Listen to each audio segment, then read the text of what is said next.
भारत का एक ऐसा प्राचीन कुआं जो लाखों लोगों के चेहरे पर एक तमाचे का काम करता है। अब आप कहोगे कि बिना वजह किसी को तमाचा क्यों मार रही हो।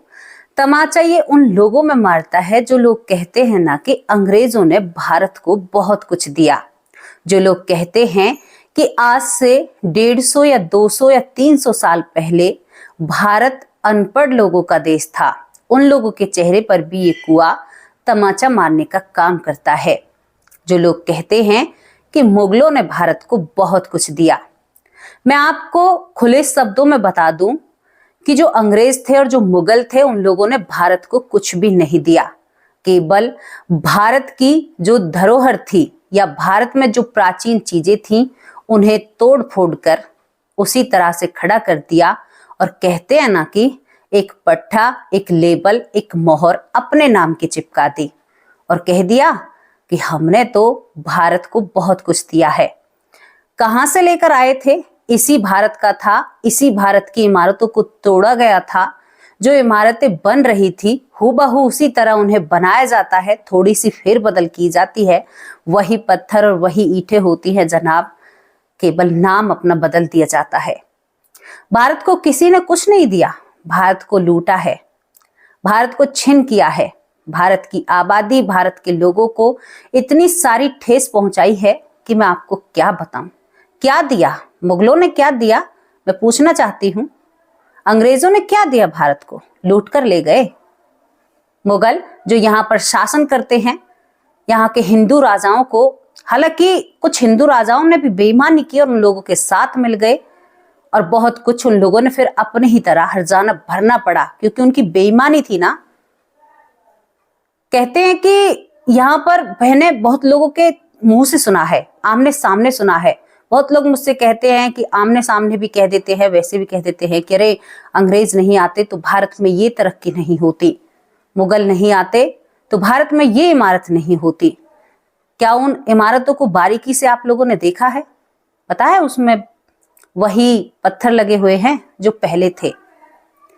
जो अंग्रेजों की वजह से तरक्की बोलते हैं तो मुझे ये बताओ, आज जो करीबन 105 फीट गहरा कुआं, शायद जिस समय इस कुएं का निर्माण किया गया होगा ना, उस समय इतना गहरा कुआं आपको किसी भी देश में नहीं मिल सकता, कहीं पर भी नहीं मिल सकता।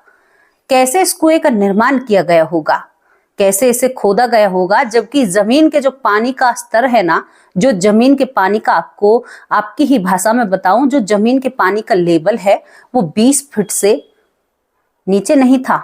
20 फुट आप जब घना गहरा खोदोगे ना तब 20 फुट पर था। वरना मेरे पापा की जो जमीन हुआ करती थी, पापा बताया करते थे और हमने देखा भी था कि 5 या 6 फुट के अंदर पानी आ जाया करता था। 10 फुट लगा लो, 20 फुट लगा लो, तो फिर 105 फुट नीचे कैसे एक सम्राट ने, कैसे एक राजा ने उस कुएं को बनवा दिया? फिर कैसे भारत अनपढ़ों का देश रहा? कैसे इस देश में तरक्की नहीं हुई? आप सोचकर, ये कुआं आज भी अपना वजूद बनाए हुए खड़ा है और आप इस कुएं को भली बहुत जानते होंगे, लेकिन थोड़ी सी बातें मैंने भी आप लोगों के सामने रोशनी में रख दी। तो भाई कैसे कर सकते हैं 105 फुट खोदना, जब कहते हैं कि भारत में तो कुछ भी नहीं था, लोग भूखे मरते थे, कपड़े नहीं थे। हालांकि बहुत सारी चीजें लिखी हुई हैं कि भारत का कपड़ों का व्यापार सबसे बेस्ट था, उम्दा था। बहुत सारी चीजें हैं, कपास की खेती हमारे यहाँ सबसे ज्यादा होती है। लेकिन लोग ना अपनी जुबान को चलाए बिन मानते नहीं है, मतलब अपनी बातों को रखे बिन मानते नहीं है। हम जब पढ़ते थे हमने सुना था, कई चीजों के बारे में जाना था। तो दोस्तों, जो लोग कहते हैं ना कि बिना जाने बूझे और अपनी जुबान को बस अनकंट्रोल बोले जाना किसी चीज के बारे में जानना नहीं, तो मैं आप लोगों से सवाल करती हूँ कि जिस समय भारत को अनपढ़ का देश कहा जाता था, जिस समय भारत को कहा जाता था कि अंग्रेज नहीं आते तो मुगल नहीं आते तो इस देश में ये सारी चीजें देखने को नहीं मिलती, उससे पहले ये कुआं कैसे खोद लिया गया? इस कुएं को कई बार लूटा गया, इस कुएं में कई बार जांच पड़ताल की गई, इस कुएं पे आरोप लगाए गए, लेकिन फिर भी ये जो कि तो ही खड़ा है और जो इसके जानने वाले हैं वो इसे आज भी पूछते हैं। दोस्तों, मैं इसी कुएं की बात कर रही हूं जो पटना के शहर में खड़ा हुआ है, जिस कुएं का नाम अगम है। आप जानते हो ना, इस कुएं को अशोक सम्राट ने बनवाया था। और ये उस जमाने की बात है जब ना यहाँ मुगल थे ना यहाँ पर अंग्रेज थे। तो फिर कैसे इस कुएं को बनवाया गया, ये मैं आप लोगों से पूछती हूँ। तो कभी भी भारत अनपढ़ का देश नहीं था, कभी भी भारत गरीबों का देश नहीं था। इस भारत को लूटा गया है, बार बार इस पर आघात किए गए हैं। इस बात से आप भी नहीं नकार सकते और इसको झुठला नहीं सकते। जिन लोगों ने अपने जेब भरे हैं वो जेब भर कर यहाँ से ले गए, जिन लोगों ने यहाँ पर मौज मस्ती करी है वो मौज मस्ती करते रह गए। तो भाई इस बात को बिल्कुल कड़क से जवाब दिया करो कि भारत कभी भी अनपढ़ों का देश नहीं था, इसे तो अनपढ़ बनाया गया था बाहर से आए हुए लोगों के जरिए। यहाँ पर तो भूखमरी फैलाई गई थी उन लोगों के जरिए जो नोच गए, खा गए, सब कुछ कर गए। तो कभी भी गर्व से कहो कि हम एक हिंदुस्तानी हैं और गर्व से कहो हम भारत देश में रहते हैं। गर्व से कहो कि हमने बहुत अच्छे कर्म करे हैं जो हम भारत जैसे देश में पैदा हुए हैं। गर्व से कहो, अपने ऊपर स्वाभिमान करो कि हम ऐसे देश में जन्मे हैं जिस देश की कितनी गाथाएं हैं, जिस देश से कितने सत्य जुड़े हैं। जहां पर लोग गुफाओं में रहते थे वहां हमारे राजा राज किया करते थे। इस बात को क्या नकार सकते हो आप? नहीं नकार सकते। तो दोस्तों मैं पटना शहर के इस कुआं की बात कर रही हूं जो अगमन कुआं है। और इस कुएं के बारे में तरह तरह की जो समाज में बातें हैं, लोगों में बातें फैलाई गई। पहली बातें जो अंग्रेजों द्वारा फैलाई गई कि जो यहाँ पर अशोक सम्राट अशोक कहूं या अशोक सम्राट कहूं, जिनके 101 भाई थे अशोक सम्राट समय, यानी 100 भाई थे अशोक सम्राट से अलग।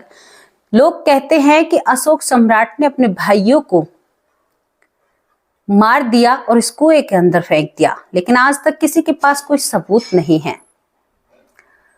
तो अशोक सम्राट ने भले ही अपने भाइयों को मारा था, लेकिन उनकी एक बहुत बड़ी वजह थी। जब अशोक सम्राट सन्यास की रूह में जाते हैं या सन्यासी बनते हैं, बौद्ध भिक्षुओं के पास रहकर अपना जीवन गुजारते हैं, क्योंकि अशोक सम्राट के एक भाई होते हैं सुशील सम्राट। आप लोग जानते होंगे, बड़ा भाई था, सौतेला भाई था। और एक राजपाट के तहत जो सबसे बड़ा भाई होता है उसी को राज्य मिलता है। लेकिन सुशील को पता था जो अशोक सम्राट है मुझसे ज्यादा सक्षम है, मुझसे ज्यादा अच्छा है, योद्धा है, बहुत अच्छी खूबियां हैं। लेकिन केवल क्या कमी थी अशोक सम्राट में कि वो थोड़े से गुस्से वाले होते हैं। तो यहाँ पर जो अशोक सम्राट के बड़े भाई होते हैं जिनका नाम सुशील सम्राट होता है, वो अपना इगड़म तिगड़म कर कर अशोक सम्राट को सन्यास को भेज देते हैं। सीधा सीधा कहने का ये मतलब होता है। तो यहाँ पर ये नहीं था कि वो जब सन्यास को चले जाते हैं या बौद्ध भिक्षुओं के पास रहकर अपना वक्त या जीवन गुजारते हैं, वहां पर एक भिक्षु की तरह अपनी जिंदगी बिताते हैं। तो यहाँ पर जो बड़ा भाई सुशील होता है और इसके साथ इसके करीबन 99 भाई और होते हैं, ये सभी मिलकर जो अशोक सम्राट की माता होती हैं, माँ होती हैं, उनकी हत्या कर देते हैं, उन्हें मार देते हैं। जब ये बात अशोक सम्राट को पता चलती है तो कहते हैं इतिहासकार कि अशोक सम्राट ने इस बात का अपने भाइयों से बदला लिया था और उस वक्त उसने राजपाट की जो बागडोर होती है उसे अपने हाथों में लिया था। और उसी शासन काल के जरिए अशोक सम्राट ने यहाँ पर इस कुएं का निर्माण कराया था जब उनका राज्य चलता है। इसके बाद अशोक सम्राट बताते हैं कि उन्होंने एक कलिंग राज्य होता है जिस पर किसी ने भी विजय नहीं की थी। कहते हैं सत्ता की जब भूख होती है तो वो आंखों में एक नई चमक पैदा करती है। अशोक सम्राट जो होते हैं अब इस कलिंग राज्य से युद्ध करना चाहते हैं और कहते हैं कि वो कलिंग युद्ध जो होता है वो सबसे भयावह होता है। आज तक उस युद्ध की बराबरी किसी ने भी नहीं की जब दो राजाओं में या दो राज्यों में लड़ाई होती है, क्योंकि अशोक सम्राट ने पूरे भारत को, अफगानिस्तान, पाकिस्तान, जितने भी अब अलग अलग देश बन रहे हैं, ये सभी यहाँ पर अशोक सम्राट के अधीन थे या उनके राज्य में आते थे। ये सभी भारत में थे और सभी पर एक राजा शासन किया करता था। आज तक ऐसा कोई भी राजा दोबारा नहीं कर पाया है। बताते हैं कि अशोक सम्राट कलिंग राज्य से युद्ध करने के लिए जाते हैं तो वहां पर बहुत भीषण युद्ध होता है और उसमें किसी को यही पता नहीं चल रहा था कि कौन अपना है कौन पराया है, केवल हवा में तलवारें लहराती थी। जब अशोक सम्राट इस युद्ध को जीत लेते हैं तो कहीं ना कहीं वो एक आग में जलने लगते हैं और परेशान हो जाते हैं, क्योंकि जिस तरफ भी अशोक सम्राट की नजरें जाती हैं वहां पर केवल लाशें ही बिछी हुई थी। तो यहाँ पर कहीं ना कहीं अशोक सम्राट इस राज्य को पाकर भी पाए जैसा महसूस नहीं कर रहे थे। यहाँ पर एक छोटा बच्चा जो अशोक सम्राट को देखकर डरकर भाग जाता है और वहीं से कहते हैं कि अशोक सम्राट संन्यास ले लेते हैं।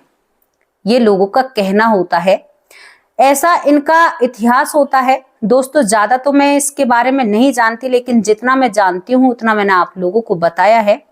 यहाँ पर इसी बीच में जो अगमन कुआं बनवाया गया था पटना में, इस कुएं की बहुत चर्चाएं होती हैं। उसके बाद अशोक सम्राट के ऊपर आरोप भी लगाए जाते हैं कि अपने भाइयों को मारा, बहुत निर्दयी राजा था।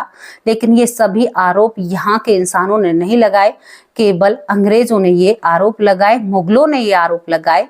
लेकिन आज भी जो भारत के लोग हैं वो अशोक सम्राट के वहां उस कुएं की पूजा करते हैं। यहाँ पर एक शीतला माता का मंदिर है जहां पर लोग इस कुएं से पानी खींचते हैं और शीतला माता को उस पानी से नहलाते हैं। क्यों नहलाते हैं? क्योंकि इस कुएं में पानी है ना, कहते हैं कि जो कोलकाता में गंगा बह रही है, गंगा सागर है, इस कुएं का जो छोड़ है वो गंगा से मिला हुआ है। कहते हैं कि इसमें गंगा का पानी आता है, जो गंगा सागर है उसका पानी आता है, तभी वहां पर लोग इस कुएं से पानी निकालकर शीतला माता के मंदिर पर या माता रानी को नहलाते हैं। अब ये बात प्रचलित कहाँ से हुई? दोस्तों जब हमारे देश में अंग्रेजों का राज था तो एक अंग्रेज होता है जो कि कोलकाता में कुछ काम रहता है, तो वो गंगा किनारे जाते हैं और उनकी एक छड़ी बहुत सुंदर गंगा किनारे छूट जाती है। जब वो छड़ी गंगा में छूट जाती है तो काफी दिनों बाद लोग बताते हैं कि वो छड़ी इस कुएं में, अगमन कुएं में आकर लोगों को मिलती है। उस छड़ी को निकाला जाता है क्योंकि अंग्रेज की बहुत प्यारी छड़ी थी, उसका शासन था, तो उसने इस छड़ी को, यहाँ पर लोग इस छड़ी को निकालते हैं और उस अंग्रेज के पास पहुंचाते हैं। तभी से ही लोगों को पता चला कि इस कुएं के अंदर जो पानी है वो गंगा का पानी है, बहुत पवित्र पानी है।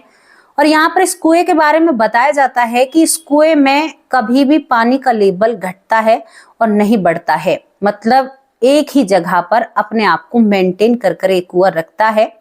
बताते हैं लोग कि कितनी भी सूखा पड़ जाए, उसके बाद जितना भी समय आया है, कभी भी इस कुएं का पानी घटा नहीं है।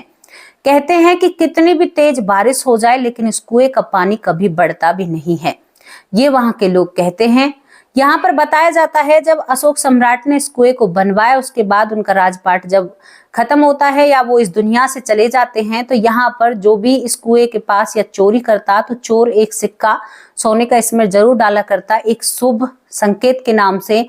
यहाँ पर जितने भी बड़े बड़े व्यापारी इस कुएं के पास कर निकल कर जाते हैं तो वो सोने का सिक्का इसमें जरूर डाला करते, क्योंकि अंग्रेजों ने जब इसकी छानबीन की तो इसमें से शायद अंग्रेजों ने सोना भी निकाला था। हालांकि लिखित रूप में नहीं है, लेकिन कुछ लोग कहते हैं कि यहाँ से अंग्रेज वो सोना भी ले जाते हैं निकाल कर। ये लोगों का मानना है, हमारा ये बिल्कुल भी नहीं कहना है, लेकिन ऐसा वहां पर हुआ था। कुछ लोग कहते हैं कि अशोक सम्राट ने अपने सोने को छुपाने के लिए इस कुएं का निर्माण किया। इस कुएं के अंदर करीबन 9 कुएं और हैं, ऐसा भी इसके बारे में बताया जाता है। लेकिन ये बात बिल्कुल झूठ है कि अशोक सम्राट ने अपने भाइयों को एक रणनीति के तहत इस दुनिया से दूर भेजा। नहीं, यहाँ पर अशोक सम्राट की माँ के साथ जब गलत होता है तो एक बेटा अपनी माँ के साथ गलत होते हुए कैसे देख सकता है। राजनीति आप लोग भी भली भूत जानते हैं और हम भी जानते हैं, इसमें कोई किसी का सगा नहीं होता। जो बेटा वनवास लेकर रह रहा है, अगर उसकी माँ के साथ ऐसा किया जाए या आपकी माँ के साथ ऐसा किया जाए तो आप क्या करेंगे? आप भी वही करेंगे जो अशोक सम्राट ने किया था। तो ये बात बिल्कुल झूठ है कि एक रणनीति के तहत उन्होंने अपने भाइयों को मारा है या कुछ भी किया है। और इस कुएं का जो निर्माण है वो सभी लोगों के चेहरे पर तमाचे का इसलिए काम करता है कि जब कोई उपकरण थे ही नहीं तो भारत में, फिर उस कुएं का कैसे 105 फुट नीचे गहरा निर्माण लोगों ने कर दिया। 20 फीट नीचे पानी कुएं में मिल जाता है तो इतना नीचे इस कुएं को कैसे खोदा जा सकता है। कैसे इसके अंदर 9 कुएं बनाए जा सकते हैं। जब पानी बीच में आ रहा था तो बहुत बड़ी बात हो जाती है कि कैसे सब कुछ क्या किया होगा। तो भारत पहले से ही एक समृद्ध देश है, भारत में किसी भी चीज की कोई कमी नहीं थी, लेकिन कुछ लुटेरे आते हैं और इसको लूट कर ले जाते हैं और इस पर अपनी मनगढ़ंत बातें भी छोड़कर जाते हैं। क्योंकि कहते हैं ना कि वो जो कुछ कहकर गए वही सब कुछ हमारे भोले भाले लोग मान लेते हैं। भारत के जो इंसान होते हैं वो हमेशा से भोले होते हैं, उनके दिल में बहुत रहम और दया होती है। इस बात से आप बिल्कुल भी मुंह नहीं मोड़ सकते। अगर इनके दिल में दया और रहम नहीं होती तो ऐसे ही कोई बाहर का व्यक्ति आकर यहाँ पर राज नहीं कर सकता था। दोस्तों, सच्चाई से कभी भी मुंह नहीं मोड़ना चाहिए। जो सच है हमेशा उसका साथ देना चाहिए। और आपको इस कुएं की जानकारी कैसी लगी हमें अपनी राय कमेंट बॉक्स में जरूर रखना।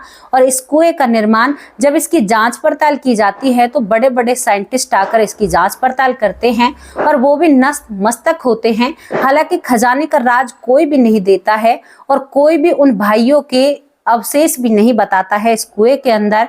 अब इस कुएं का जब जो ये कुआं पाताल लोक से मिला हुआ है या गंगा से मिला हुआ है तो इसमें शायद कोई चीज नहीं मिल रही है, लेकिन बहुत कुछ कथाएं या गाथाएं इस कुएं के बारे में बनी हुई हैं। मैंने जितना हो सका आप लोगों को एक जानकारी दी है। अगर इस जानकारी में आपको कोई भी परेशानी या लग रहा है कि कोई चीज इधर उधर है, हालांकि बहुत जांच परख कर इस कहानी को या इस घटना को आप लोगों के सामने लेकर आई हूं जितना मुझसे हुआ है, लेकिन अंग्रेजों ने कई भ्रम इस कुएं के बारे में लोगों के बीच में फैलाए थे। इसको श्रापित कुआं भी नाम दिया गया था, लेकिन लोगों ने अपनी आस्था और अपने विश्वास को इस कुएं पर बनाए रखा और वो लोग हमेशा से ही इस कुएं को पूजते आ रहे हैं और वो कभी भी नहीं बहके। कहते हैं ना कि हमारा एक दृढ़ निश्चय है कि भाई हम तो यही करेंगे चाहे कोई कुछ भी कहे। तो दोस्तों, इस कुएं के बारे में कैसी आपको जानकारी लगी वो राय अपनी कमेंट बॉक्स में जरूर रखना। और अशोक सम्राट के बारे में आप क्या कहना चाहते हो उनके बारे में भी राय रखना। देखो, ये तो बाद की बात रही, लेकिन अशोक सम्राट ने पूरे भारत पर, कहते हैं ना कि अखंड भारत पर अपना राज किया था। एक राज्य जो उनका रह जाता है कलिंग राज्य, वो उसको भी जीत लेते हैं, क्योंकि इस युद्ध में अशोक सम्राट ही जीत पाते हैं और वो इस राज्य को भी अपने अधीन कर लेते हैं। तो वो शायद ऐसे राजा रहे जिन्होंने अखंड भारत पर राज्य किया था। और दोस्तों, बहुत ताज्जुब होता है जब अपने राजाओं की उन इमारतों को देखते हैं ना, जिनके साथ गड़बड़ करी गई या जिनके साथ गलत हुआ। कई मूवियों में भी दर्शाया जाता है, लेकिन जो हकीकत है ना, जब वहां पर जाकर जानते हैं तो दिल दुखता है, आंखें भर आती हैं। जो राजपूत राजाओं की रानियों के साथ हुआ, जाट साम्राज्य यानी एक जाट राजा रहे, जाट सूरजमल, इनके बारे में कहा जाता है कि जो लोहागढ़ का किला है आज तक उस पर ना ही तो कोई मुगल और ना ही कोई अंग्रेज फतेह कर पाया है, मतलब उसे जीत पाया है। तो एक इच्छा होनी चाहिए। अब आपको ये जानकारी देकर अब हम आप लोगों से जानना चाहते हैं, शाम की वीडियो में आएंगे आप लोगों के नाम के साथ, आप लोगों के एक अच्छी और सच्ची वीडियो के साथ, और इस पर अपनी राय जरूर छोड़ना। कैसी लगी आप लोगों को ये जानकारी जो आपको पटना शहर में आज भी मिल जाएगा। और इस कुएं का नाम अगमन कुआं है। अगमन कुआं, अगमन का मतलब होता है पाताल लोक। ये पाताल लोक से छिपा हुआ है, मतलब पाताल लोक में इसका रास्ता जाता है। गंगा जी इनसे, मतलब गंगा जी यहाँ से होकर गुजरती हैं, लोगों का कहना है। और जो सबूत के तौर पर हुई थी वो अंग्रेज की छड़ी होती है। तो दोस्तों, इसके बारे में कई किताबें भी लिखी गई हैं, किताबों में ये बातें आई हैं, लोगों को जानकारी दी गई है। इस कुएं के बारे में देश विदेश से सभी लोग आते हैं, सर्च करते हैं। तो हमने भी सोचा कि थोड़ी सी जानकारी अपने परिवार के साथ साझा करें, उनसे पूछें कि ऐसा क्या होता है। और गर्व से कहना चाहिए आप लोगों को कि हम हिंदुस्तानी हैं, हिंदुस्तान में रहते हैं। हमने बहुत अच्छे कर्म किए होंगे जो हमारा यहाँ पर जन्म हुआ है। अगर यहाँ पर भी हम अपने कर्मों को नहीं सुधारेंगे, इस जन्म में भी हम कुछ नहीं कर पाए, उस प्रभु से नहीं जुड़ पाए या उसकी शरण में हम नहीं गए ना, तो फिर भैया आपका तो टिकट देश विदेश घूमो आप बिना एरोप्लेन के ही। तो जैसा भी है, आप लोगों के सामने एक राय रखी है, इस पर अपनी राय जरूर छोड़ना। कल शाम को हाजिर होंगे एक सच्ची और अच्छी वीडियो के साथ, आप सभी लोगों के नाम के साथ। नमस्कार, जय हिंद, जय भारत।